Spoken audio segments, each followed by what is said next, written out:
The funniest thing in day one, James, was we were rehearsing through, and I turned around and Mike was telling like Dave Lombardo how to play a section, and I just saw the look in Mike's eyes as he said it out loud. Just that first time of going, "Fuck, I'm giving direction to Dave Lombardo," and it was a real moment. I had to leave the room and go and speak to my missus and go, "Mike's fucking telling Dave Lombardo what to do," and it was. It is extremely rare for a mere band name to have a reputation and expectation formed around it before the first riff has ever been written. Yet for Biffy Clyro's Simon Neil and Oceansize's Mike Vennart, the discussion and anticipation around the eventual debut of their brutal metal project Empire State Bastard has floated around the fandom for years. Now, as Rivers of Heresy is unleashed on the unsuspecting public, Simon and Mike talk channeling the history of metal into its 10 tracks, turning riotous rage into riffs, and having a hell of a lot of fun along the way. I'm James Wilson Taylor, and this is the album story of Rivers of Heresy by Empire State Bastard. Before we kind of get into the general sound that you guys are playing with, obviously you guys have known each other for a long time, you've worked together for a long time, I'm sure this is something you discussed for a long time, but when did it feel like the right moment to actually kind of put pen to paper, to get the guitars out and get moving on it? When was the right moment to finally make this combination happen? It took a while. Yeah. It took a while. We talked about it a long time, and to be honest, James, we probably had a chance previously that we could have worked on something, but we knew because we've waited so long to work together, we didn't want to rush it and go in and do something just for the sake of it. So to be honest, it was probably post the Unplugged tours and things, we had a little bit of downtime. And I think Mike, after playing acoustic music for so long, was like, I'm fucking going down the rabbit hole. And honestly, it took the pandemic really to give us enough liberation and enough free time to actually devote ourselves to it, because Biffy's kind of kept us busier than we'd thought over the last few years again. So yeah, I guess it was a pandemic, Mike, that kind of made everything kind of pull into focus. Absolutely. I've very little to add to that. I've got nothing. That's exactly the truth. Yeah, that's word for word what I would have said. Well, it's funny, like with the general vibe of it, I guess I want to pick your brain, both of you, a bit on your songwriting style in general, because this is, Mike, for you, first of all, obviously this is very, very different from what you've heard from you as a songwriter in the past. So does that change your mindset going into a session, or is it just like a song's a song for you? Like it just kind of works in that way anyway? Well, the thing is, actually, I don't ordinarily write on guitar, to be honest, James. With guitar, I've kind of felt like I know a bit too much about it, and so coming in, just starting writing this record was kind of by accident.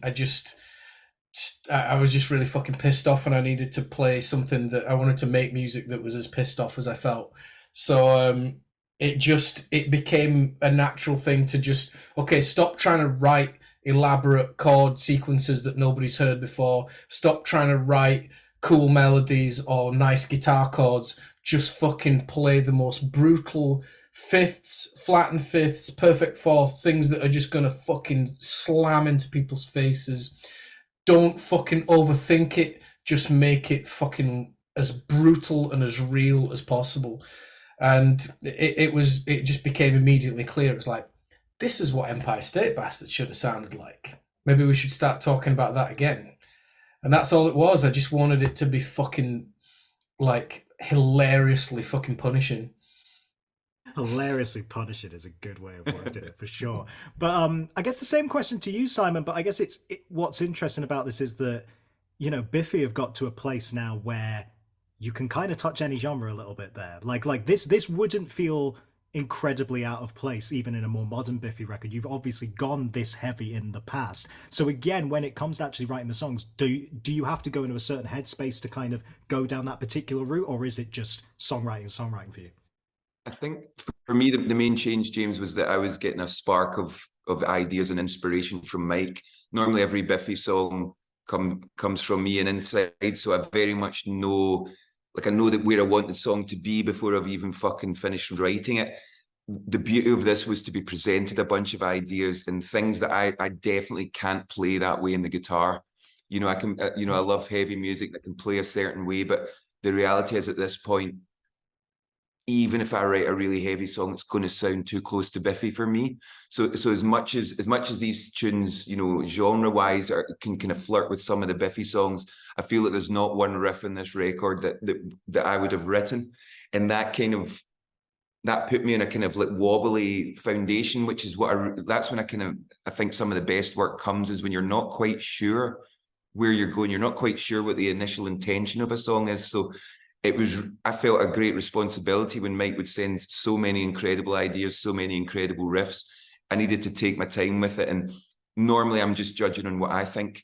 So it was really strange to know that every idea I was sending, I needed to make sure it was going to hopefully, you know, excite Mike in all ways, you know. I want to mention the Looming as well, which obviously people have heard, even at the time of recording, people have already heard that track, but that's another example of let's take this in a new direction. I love that it's the closer on the record. You know, it's a song about the end of the world. You know, it's a really hard song to follow in the record. You know, we didn't set out with that originally knowing that it was going to be the last song, but as soon as we worked on it, it was like, this is the pinnacle of this record. This is where we need to kind of leave the statement. And I think that, again, the beauty of this song is Mike's restraint. You know, that's something. I'm not a particularly restrained songwriter. I'm always trying to get as many ideas in. Well, Mike's quite often like that as well, but as many ideas in, as many melodies, filling all the gaps. And I just love the way this song, you know, it starts as a roll, like a fucking monolith, fucking just rolling, and it builds up speed. And it really, musically, the kind of syrup of it all just makes me think about the world coming to an end. You know, there was something about the actual music that made me think of the end of the world, and it kind of guided me down that lyrical path. And then our usual eccentricities in that, it's like, what's the last thing you should put in a song like that? Is some fucking fancy wee, you know, celestial type keyboards. And we just loved doing those, you know, just those little moments of levity that just help make that heaviness really, that it gets its hooks into you, and then you kind of take the mind elsewhere. But again, we didn't overthink a lot in this record, James. You know, a song like The Looming sounds like it took a long time. There was a little bit of arrangement editing, but really, if it felt good, you know, it was all about how we felt playing it. I was lucky when I was doing my vocals, I could stand in the booth and really let the song fucking flow over me. So I just knew that when these songs were right, because by the end of my take, I was fucking on my knees, you know, like almost crying from fucking exhaustion and sadness and happiness, and that's how this music should feel, you know, like it's very much kind of trusting a physical feeling as much as like the mental. It's definitely the most instinctual and organic record I've ever made. It came together really quickly, and it wasn't that I didn't want to overthink it. It's just that I was satisfied quite quickly with where it was going and what it was doing. And, you know, you can fucking, with my own records, you know, I'm not that prolific. I can maybe make fucking 10 songs every couple of years, and just loads and loads of junk that's just lying around unfinished. With this, it just felt like that's exactly how it should fucking sound. Now let's get the vocals rocking on it. And it was all instinct, absolutely all of it. I mean, a hell of a pair of collaborators you've got in this live band and been playing around. I mean, my God, let's start with Dave, because like, was that an existing relationship? Forgive me if you've spoken about this before, but was that any kind of existing relationship you had there with him, or was it just like dream casting in a way, like we need that man? There's no previous relationship, although quite spookily, I'd been to San Francisco to see Mr. Bungle about a month before, and I went to see Mr. Bungle. They all had this mystery flu that they were talking about, and then pretty much a week after we got back, it was lockdown, and the mystery flu was fucking killing people left, right, and center. And that's when it came to pass that we were like, well, we've got time to do that record now, so who are we going to get to play drums? And we just decided to get cheeky and think big, and we just asked the greatest metal drummer of all time. And which we were aware of when we were writing the email. We were like, we are about to ask the greatest metal drummer of all time to play in our at that point felt like a very stupid record. And actually, you know, we knew he'd be at home, but Lombardo, he's worked on so many projects, as Mike says, and he got back within 24 hours and was like, I'm going to make time for this immediately, you know, which made myself and Mike go, fuck, this record's got value to someone else other than just us, you know, and that was our first kind of kick up the ass that, like, right, we need to fucking do this and take this out in the road and start playing. So, as I said earlier, when Mike was doing the demos, the drums were all labeled Lombardo. You know, we knew we wanted a drummer like Lombardo, and if it wasn't for the pandemic, and if Mike hadn't just seen Bungle in San Francisco, we maybe wouldn't have even chanced our arm. And it's just a lesson for anyone out there. Like, if you have a fucking dream and an idea, just go and ask someone, because all that can happen is that they'll say fucking no. And it's just given this band wings. You know, we feel like a proper band when we're together. Naomi, our bass player, she's an incredible addition. She's so incredibly musical. She loves all different types of music. She's really creative, and she's kind of like a level head for the rest of us. But as soon as Lombardo came on board, we were like, right, this is fucking real, you know, for want of a better word. It felt like this is actually happening now. Lombardo, we just basically told him, do what you do. We had you in mind for this fucking record, so just whatever you feel like doing. And Mike's arrangements were quite specific in terms of where the changes should be, but Dave came in and kind of blew stuck closely in some songs and then blew other things out of the water. But as soon as we heard it, we were like that. We were speaking to each other like with our tongues, and just going, I can't believe Dave Lombardo's fucking played this. He's nailed it. He's made it even better than we could have considered. And as I say, it really was the birth of this being a living, breathing band rather than just you know, that's something that we had to get off our chests. And I'm glad we are, because we played a bunch of shows this year. We're playing some more later in the year with Dave. He's doing our UK European tour, and he's going to play with us in the States. So Dave cleared his fucking schedule. So he's doing what's he doing at the moment? Mike Bungle. Yeah, he's doing Bungle, and he's doing some stuff with Zorn as well, man. He's doing another Venom Morris record. We're in good company. Oh yeah, did we do well? And it's funny, we're speaking to him going, oh, do you have to go and play with the Misfits? You know, it's strange conversations we're having, you know, it's really pinch yourself stuff. But yeah, it's that combination of feeling like we're 17-year-old music fans meeting an icon, and then also being in a band with that fucking guy and trying to remember that we're grown men, you know, and that we've done this before. So it's this weird kind of flip-flop between just shit ourselves. It's the biggest compliment that we could ever have been paid, to have him agree to be on the record and to be so enthused about the music. You know, he told me that he's having to unlock parts of his brain that he hasn't used since Phantom Ass, and even just saying that, my legs are going fucking weak. You know, there are so few dreams left to dream, James, and to have him on this record, and you know, and to be making it in the first place with Simon, but to have Dave on it as well is just fucking off the chart. I don't get it. I'm glad you mentioned Naomi as well. We've got to mention it. Like, phenomenal player. When did she kind of become a part of this whole thing? And I guess also tell me a little bit about those live rehearsals when you actually were all finally together in the room, and I guess that's when it's really going to feel real, isn't it? All of you together as a proper live band. Yeah, well, I knew Naomi. Unfortunately, I didn't actually meet her until the record was in the can. But we were looking for a special someone, and she just magically appeared, like as a friend of a friend, and we really hit it off. I knew that she had the chops. I knew that she could not only hold her own as a fucking badass funk pop bass player, but I knew that she was a fucking doomy goth loony at heart as well. So I was like, it's definitely her. It's definitely her. And yeah, I had a bit of a fantasy about us all getting together for the first time, because, you know, we've all booked rehearsal rooms, you know, in the city to get together, and, you know, clock in, clock out, everybody goes home. But I thought, I just knew of a lovely place out in the Yorkshire Valleys where I used to live in Todmorden.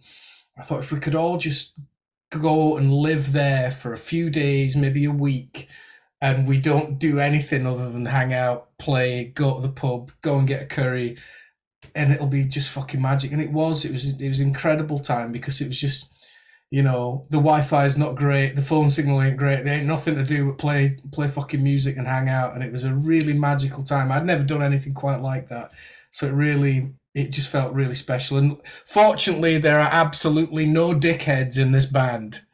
We all got along like a house on fire. It was a real love, and we're really, really blessed to find each other, you know. The funniest thing in day one, James, was we were rehearsing through, and I turned around and Mike was telling like Dave Lombardo how to play a section. And I just saw the look in Mike's eyes as he said it out loud. Just that first time of going, fuck, I'm giving direction to Dave Lombardo. And it was a real moment. I had to leave the room and go and speak to my missus and go, Mike's fucking telling Dave Lombardo what to do. And it was, you know, but Dave's such a, like a lot of people that have been playing music for so long and legend, he's such a sound person. He's there for the right reasons. He's inspired by the right reasons.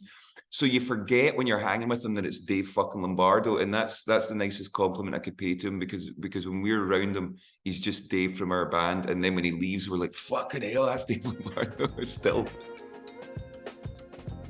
Title Rivers of Heresy, was that always a kind of obvious phrase you wanted to pick out and kind of sum up the record? When was that decision made? I think Mike was drawn to that phrase. I had a couple of ideas for the album title, and Mike was quite specific. As soon as I mentioned that, you were like, that's what we're fucking going with. It felt apt, like, you know, the Rivers of Heresy thing. You know, a lot of towns and things start when civilization was trying to start. They would always base their towns or things on rivers. That was their source of life. Where they would fish, where they would fucking do their trading and everything. And I just feel that in this moment, our kind of lifeblood of who we are and what we were raised to be is absolutely soiled and poisoned these days. So I feel like that source of life and something that should be innocent and that everyone should have a right to be there is actually poisoned, and it's not kind of what it should be. So that's kind of where the phrase Rivers of Heresy kind of means. And ironically, the fucking rivers are literally poisoned since we've done this record. Yeah. Fucking... Yeah, I know. And can you imagine that? Imagine if we talked about that a decade ago, like, oh yeah, water's fucking get bloody shit floating in it everywhere. And finally, I think the water companies are paying people back though, or they're having to pay a big fine, which long fucking time. But it'll be nothing. It'll be pittance. And then we were lucky enough to have the wonderful Daniel P. Carter. From the moment that we discussed this project, we knew we wanted Dan. We love Dan's artwork, and as all good album artwork people should, and there's less and less of them these days, is like he has interpreted lines of lyrics, song titles, everything has a reason to be there. We almost got like a full fucking thesis, didn't we, when we asked him to kind of explain the art, you know, all the inlay, all the art and the fanzine and stuff. So it's all tied very closely to the lyrics with all, you know, there's some Hieronymus Bosch stuff in the front, like variations of, there's some that's a bit like Slayer's early, you know, there's a couple of nods to, what is it, Larry Fisher, I think, the Slayer artist. The guy who did the Slayer artwork. There's a little Easter egg for him. There's some cult stuff on there about Heaven's Gate, and actually this was our second cover. We did the first cover, James, was beautiful, and Dan kept working on it, and it kept having another layer of grimness.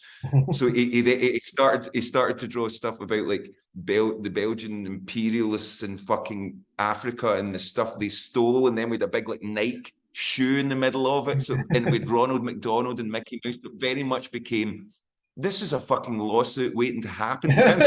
So we changed it last minute. We'll hopefully sneak it out there at some point. But yeah, it's funny. I've never had to do two albums of artwork before. I'm sure you're the same, Mike. Like we went too far down the rabbit hole. In terms of kind of future plans, how are we feeling about a follow-up record? Do we feel like this is a one and done project, or do we want to keep going with Empire State Bastard in the future? It's too fun to leave it on the shelf, man. We've got another album. We're going to be working on that we'll hopefully have it written by the end of the year. But yeah, this is just too much fun to just fucking in out and get the kettle on. It's just fucking great. We're a good band. We get along great, and it feels good. It feels like we've just started, because everything happened backwards, James. You know, with the band name, the kind of rough concept of what we wanted to make, then the music, then the album, and then the fucking band formed, you know, so everything has been fucking backwards. And I think that's what's kept it so exciting for us. It doesn't cross-pollinate with you know, with Biffy, or the way Mike works for Vennart or for any of your other projects. And I think that's what makes it so exciting. So we will definitely strike while the iron's hot. We're going to be doing we'll also get some shows later this year. I'm hoping we're going to be out playing some shows next year as well. But you know, when it feels good and it feels right, you got it. You don't want to ask any questions. It's like just follow your heart, man.